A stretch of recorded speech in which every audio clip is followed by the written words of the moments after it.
জীবন ভোর যারা বিড়ি সিগারেট খান, চাচা কেমনে দাঁড়াইবেন নবীর সামনে? নবীজি সাল্লাল্লাহু আলাইহি সাল্লাম তো জিজ্ঞেস করবে, উম্মত তুমি জানো না আমি সামান্য দুর্গন্ধ কোনোদিন পছন্দ করি না, একটু ঘামের দুর্গন্ধ আমার কষ্ট হইতো। রাসূলুল্লাহ সাল্লাল্লাহু আলাইহি ওয়াসাল্লাম বলছে দুনিয়াতে তিনটা জিনিস আমার সবচেয়ে প্রিয়, এর মধ্যে এক নাম্বার হলো আত্তীব, সুগন্ধ, সুগন্ধ।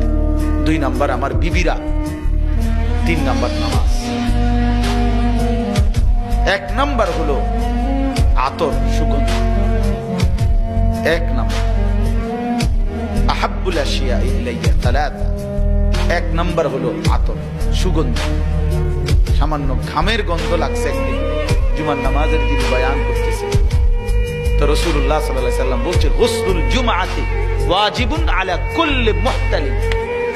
হাদিস, আল্লাহর নবী সাল্লাল্লাহু আলাইহি সাল্লাম বলছে জুমার নামাজ পড়া প্রত্যেকটা বালেগ, তোমাদের প্রত্যেকের জন্য বাধ্যতামূলক, জুমার দিন গোসল করা। কারণ ওই যে ঘামের গন্ধে কষ্ট পাইছে একটু, তাহলে চিন্তা করে দেখেন সেই প্রিয় রাসূলের সামনে, সেই চির সুগন্ধিময় নবীর সামনে, হায় রে মুসলমান, এত দুর্গন্ধওয়ালা এই বিড়িওয়ালা মুখ লইয়া কেমনে দাঁড়াইবে? বিড়ি সিগারেট খায় যারা, আমি তো প্রায় বলি ভাবি তাদের বিবি, এই স্বামী এই বিবির জন্য জীবনের সবচেয়ে বড় অভিশাপ।